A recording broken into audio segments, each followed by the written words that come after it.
हजारीबाग में 1 करोड़ का इनामी सहदेव सोरेन समेत 3 हार्डकोर नक्सली मारे गए और इसके साथ ही बोकारो प्रक्षेत्र से नक्सलवाद करीब करीब खत्म हो गया है। मुठभेड़ में ढेर से नक्सली गिरिडीह जेल कांड और बाबूलाल मरांडी के बेटे की हत्या के अलावा कई बड़े नक्सली वारदातों में शामिल थे। रिपोर्ट देखिए। हजारीबाग में नक्सलियों पर बड़ा प्रहार, 1 करोड़ के इनामी समेत 3 नक्सली ढेर। बोकारो प्रक्षेत्र से नक्सलियों का सफाया, गिरिडीह जेल कांड में शामिल थे नक्सली, बाबूलाल के बेटे की हत्या में था हाथ। पता है गिरिडीह जेल कांड में इन लोग इन्वॉल्व थे। हमारे जो माननीय प्रतिपक्ष के नेता हैं श्री बाबूलाल जी, उनके पुत्र की हत्या में इन्वॉल्व थे और 10 जवान इन्होंने जमुई में हत्या किया। इन्होंने दर्जनों जवान पुलिस कर्मियों का लगता है कि पुलिस 183 राइफल लूटी है इन्होंने। अब इससे बड़ा क्या हो सकता है। झारखंड में नक्सलियों पर सबसे बड़ा प्रहार हुआ है। हजारीबाग में एनकाउंटर में 3 इनामी नक्सली मारे गए हैं। इसके साथ ही बोकारो प्रक्षेत्र में नक्सलियों का सफाया हो गया।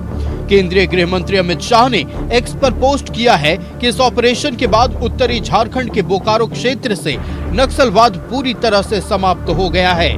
जल्द ही पूरा देश नक्सलवाद की समस्या से मुक्त होगा। वहीं डीजीपी ने कहा कि अब सिर्फ चाईबासा इलाके में गिने चुने नक्सली बचे हैं।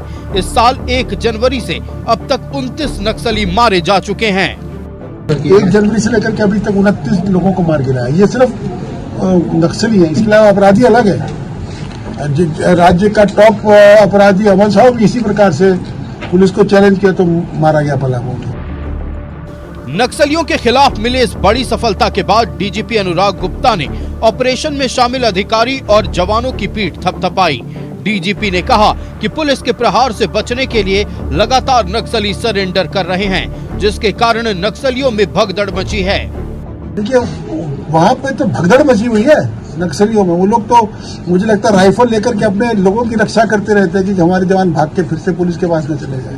ये हाल हो रखा है वहाँ पर, क्योंकि उनको पता है कि उनको सामने मौत नजर आ रही है सब नक्सलियों को। आप देख लीजिए 29 लोग मारे गए 8 महीने में और 29 इतना बड़ा संख्या झारखंड में पिछले 25 साल में कभी नहीं हुआ है। 1 साल में 29 लोगों का, अभी साल में जबकि अभी 3 महीने बाकी है। डीजीपी ने एक बार फिर नक्सलियों से मुख्य धारा में लौटने की अपील की है। उन्होंने साफ कहा है कि सरेंडर करो नहीं तो मारे जाओगे। चाईबासा के सरेंडर क्षेत्र में जरूर कुछ नक्सली बचे हुए हैं, हम लोग उनके पीछे लगे हुए हैं। और देखिए एक चीज आप जान लीजिए, हमारी जो इंटेलिजेंस सिस्टम है वो परफेक्ट है।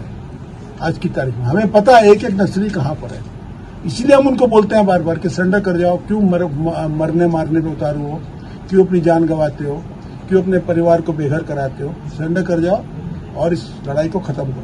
क्योंकि हम जानते, आप सोचो जहां पर वो जाता है वहीं पर हमारी टीम पहुंच जाती है। कैसे हो रहा है?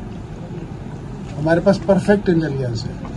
जैसे सैटेलाइट पूरे दुनिया को देखती है, वैसे हमको हमारी सैटेलाइट जो वो एक नक्सली को देख रही है। मुठभेड़ में 1 करोड़ का इनामी नक्सली सहदेव सोरेन उर्फ परवेश मारा गया। सहदेव सोरेन गिरिडीह के बगोदर थाना क्षेत्र से सटे भंडेरी गांव का रहने वाला था।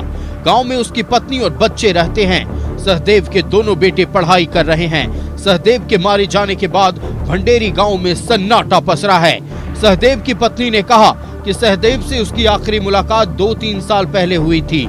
वो चाहती थी कि सहदेव सरेंडर कर दे। सहदेव की पत्नी ने एनकाउंटर की जांच की भी मांग की है। सही जांच होना चाहिए। जांच होनी चाहिए। अब ये डिमांड है जांच जो कैसे मौत हुई नहीं हुई पूरा स्पष्ट होना चाहिए। और क्यों अभी तक हमको पुलिस रिपोर्ट नहीं दिया है, ये हमारा 1 करोड़ 35 लाख के इनामी 3 नक्सलियों को मारे जाने से पुलिस के हौसले बुलंद हैं। वहीं नक्सलियों को बड़ा झटका लगा है। न्यूज़ 11 भारत के लिए बगोदर से बिट्टू के साथ हजारीबाग से फलक की रिपोर्ट।